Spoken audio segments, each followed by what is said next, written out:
వాళ్ళ స్టేట్మెంట్ నుండి ఒకటి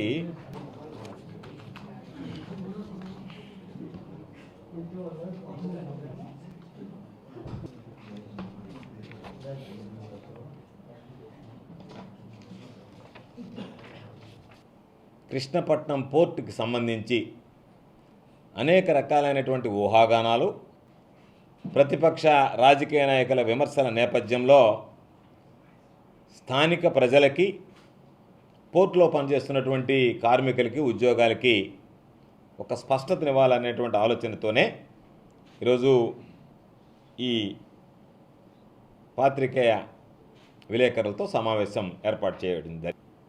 అయితే విచిత్రమైనటువంటిది, ఎవరు చెప్పారో తెలియదు, ఎక్కడి నుంచి వచ్చిందో తెలియదు. ఒకరేమో కృష్ణపట్నంలో కంటైనర్ టెర్మినల్ మూసివేస్తున్నారు, ఒకరేమో కృష్ణపట్నం పోర్టే మూతపడిపోతుంది. అంటే మీ రాజకీయ పబ్బం గడుపుకోవడానికి, ఈ ప్రభుత్వం మీద బురద జల్లడానికి, అక్కడ ప్రాతినిధ్యం వహిస్తున్నటువంటి నా మీద ఆరోపణలు చేయడానికి పోర్టుని ఎంచుకోవడం అనేటువంటిది ఎంత దౌర్భాగ్యం అనేటువంటి విషయం అనేటువంటిది నిజంగా ప్రతి ఒక్కరూ గమనించాల్సినటువంటిది.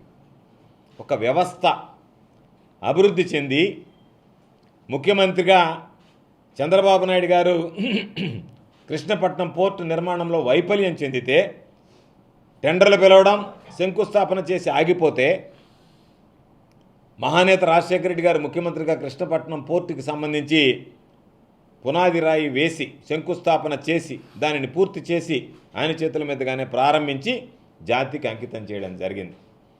వేల మందికి ఉద్యోగ ఉపాధి అవకాశాలు కల్పించేటువంటి కృష్ణపట్నం పోర్టు మీద, అభివృద్ధి మీద, పచ్చగా ఎదిగేటువంటి కంపెనీ మీద వీళ్ళు అనుమానాలు రేకెత్తించేటువంటి విధంగా ఊహాజనితమైనటువంటి కథనాలని ఈరోజు తీసుకురావడం, దానికి సంబంధించి రోజుకొక డ్రామా, రోజుకొక నాటకం ఆడి ఏదో ఒక విధంగా ఉన్నది లేనట్టుగా చేసేటువంటి కార్యక్రమానికి ఈరోజు తెరదించారు. దానికి సంబంధించి పేపర్లో వచ్చిన వెంటనే కృష్ణపట్నం పోర్టు యాజమాన్యాన్ని నేను సంప్రదించడం జరిగింది. వాళ్ళు ఇంగ్లీష్లో ఖచ్చితంగా ఒక స్టేట్మెంట్ ఇచ్చారు. ఈ కాపీ ప్రభుత్వానికి పంపించారు. ఆ తర్వాత నాకు కూడా ఈ కాపీని పంపించడం జరిగింది. కృష్ణపట్నం పోర్టు ఏ విధంగా అభివృద్ధి చెందుతుంది అని చెప్పడానికి ఒక టేబులర్ కాలం ఇచ్చారు. మీ అందరికి కూడా నేను అది ఇస్తాను. ఇది కృష్ణపట్నం పోర్టు యాజమాన్యం ధృవీకరించినటువంటిది, వాళ్ళు ఇచ్చినటువంటి స్టేట్మెంట్ ఇది. కాబట్టి ఇంత స్పష్టంగా యాజమాన్యం ఫిగర్స్తో సహా ఇది వృద్ధి చెందుతుంది అంటే, దాని మీద సోమిరెడ్డి లాంటి పనికిమాలినటువంటి వాడు, అవినీతిపరుడు, దాని మీద రకరకాలైనటువంటి వ్యాఖ్యలు చేసి ఆ ఉద్యోగుల్లో లేని అభద్రతా భావాన్ని, ఆందోళనని సృష్టిస్తున్నారు. నేను మరలా మీడియా ద్వారా ప్రజానీకానికి, ప్రతి ఒక్క ఉద్యోగికి స్పష్టంగా తెలియజేస్తున్న రెండు విషయాలు. వ్యాపారం వృద్ధి చెందుతుంది, దాంట్లో అనుమానం లేదు. కార్గో టెర్మినల్ అనేటువంటిది గోవర్ధన్ రెడ్డి అనేటువంటి వ్యక్తి ఈ ప్రాంతానికి, సర్వేపల్లి నియోజకవర్గానికి, నెల్లూరు జిల్లాలో ఉన్నంతకాలం ఎటువంటి పరిస్థితుల్లో కూడా ఒక్క అవకాశం కూడా చేయి జారకుండా ఇక్కడ నుంచి కార్గోకి సంబంధించి ఇక్కడ ఉన్నటువంటి కంటైనర్ టెర్మినల్ని తరలించేటువంటి అవకాశం లేదు. ఇప్పుడున్నటువంటి కంటైనర్ టెర్మినల్ ఏదైతే ఉందో అది యథాస్థితిగా కొనసాగుతుంది, నాది గ్యారంటీ అని చెప్పి ఈ సందర్భంగా తెలియజేస్తున్నా. రాజకీయ లబ్ధి కోసం రాజకీయంగా పోరాడు, నేను రెడీగా ఉన్నాను నీ మీద పోరాడడానికి.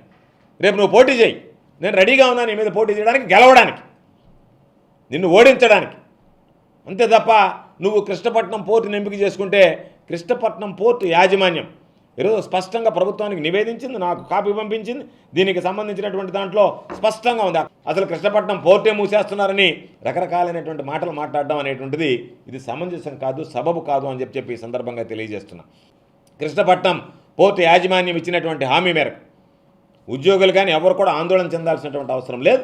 మీకు అందరికీ ఒక స్పష్టత ఇస్తున్నా, ఒకవేళ కృష్ణపట్నం పోర్టుకు సంబంధించి ఎటువంటి నిర్ణయమైనా సరే ఉద్యోగస్తులకు కానీ ప్రజలకు కానీ వ్యతిరేకంగా తీసుకుంటే, కృష్ణపట్నంలో కంటైనర్ టెర్మినల్ తరలిస్తామన్నా, లేదా కృష్ణపట్నం పోర్టుకు సంబంధించి మేము అక్కడ లావాదేవీలు కొనసాగించడంలో తగ్గిస్తామన్నా, లేదా ప్రజలకు కానీ ఉద్యోగులకు కానీ వ్యతిరేకమైనటువంటి నిర్ణయాలు తీసుకున్నా ఎవరు అవసరంలే. నేనే అధికార పార్టీ శాసనసభ్యుడిగా, మంత్రిగా నేనే వెళ్ళి కృష్ణపట్నం పోర్టు ముందు కూర్చొని నేనే అవసరమైతే పోరాటానికి నిరసనకి ధర్నాకి దిగి అక్కడ ఉన్నటువంటి ఉద్యోగస్తులకు కానీ ప్రజలకు కానీ న్యాయం చేయడానికి ప్రయత్నం చేస్తాను తప్ప ఆ ప్రాంత ప్రజల వాళ్ళ ప్రయోజనాల కోసం ఎవరు రాబడలేదు. అధికార పార్టీ నేనే, నన్ను ఎవరు లేపరు. మిగతా వాళ్ళు నేను పోతాను పోరాటానికి, నేను నిరసన చేస్తానని లేనటువంటి దానికి సృష్టించుకొని పోరాటం చేయాల్సిన అవసరం లే. వాస్తవం అని ఏ రోజైనా బయటపడితే దానికి సంబంధించి నేనే నేరుగా వెళ్ళి అక్కడ కూర్చుని ఉద్యమం చేయడానికి కూడా వెనకాడను. ఎవ్వరు కూడా ఆందోళన చెందాల్సినటువంటి అవసరం లేదు. నేను వెంటనే చెప్పా, ఉద్యోగాలకు సంబంధించి కానీ ఎవరికి కూడా దాని గురించి ఆందోళన చెందాల్సినటువంటి అవసరం లేదు. నేనున్నాను, ఇంటి బిడ్డ లాంటి వాడిని, సర్వేపల్లి నియోజకవర్గ ప్రజలకి ఎవరికి అన్యాయం జరిగేటువంటిది ఉండదని చెప్పా. కాబట్టి రాజకీయమైనటువంటి విమర్శలు కాకుండా వాస్తవంగా మీ దగ్గర ఏదైనా కృష్ణపట్నం పోర్టు మూసేస్తామన్నటువంటి ఆర్డర్ ఉందా, కృష్ణపట్నం పోర్టు కంటైనర్ తరలిస్తామని ఆర్డర్ ఉందా, ఏది లేకుండానే లేనిది ఉన్నట్టుగా, జరగంది జరగనట్టుగా, అనుకోనిది అనుకున్నట్టుగా ఈరోజు రకరకాలుగా మాట్లాడి దానికి సంబంధించినటువంటి దాంట్లో అనేక రకాలైనటువంటిది లేనిది లేనట్టుగా కొని ఏదేదో మాట్లాడుకొని జరగదు అని చెప్పి యాజమాన్యం చెప్తుంటే దాన్ని జరిగినట్టుగా, అంటే దాని యాజమాన్యం కృష్ణపట్నం పోర్టు యాజమాన్యం ఏమన్నా సోమిరెడ్డి, ఆయనకి ఏమన్నా వాళ్ళు వచ్చి ఏమన్నా చెవులో చెప్పారా, అయ్యా నేను మూసేస్తున్నావు అని చెప్పి కాదు కదా. నువ్వు వాడిపై సందాలు దండుకునేవాడివే కదా. అందుకని నీకు సందాలు రాకపోతే నువ్వు వాళ్ళ మీద మాట్లాడితే ఎట్లా? కాబట్టి తప్పనిసరిగా మరొకసారి చెప్తున్నా, కృష్ణపట్నం పోర్టు అభివృద్ధి చెందాల్సిందే. కృష్ణపట్నం పోర్టు ద్వారా ఏదైతే ఈరోజు ఉద్యోగ ఉపాధి అవకాశాలు ఉన్నాయో కొనసాగాల్సిందే. కృష్ణపట్నం పోర్టులో ఉన్నటువంటి సర్వీసులన్నీ కొనసాగాల్సిందే. వాటన్నిటిని కొనసాగించేటువంటి బాధ్యత నాది అని చెప్పి ఈ సందర్భంగా తెలియజేస్తాను. మరిన్ని వీడియోస్ కోసం ఛానల్ ని సబ్స్క్రైబ్ చేయండి. లేటెస్ట్ అప్డేట్స్ కోసం వాట్సాప్ ఛానల్ ని ఫాలో చేయండి. అండ్ లింక్ డిస్క్రిప్షన్ లో ఉంది.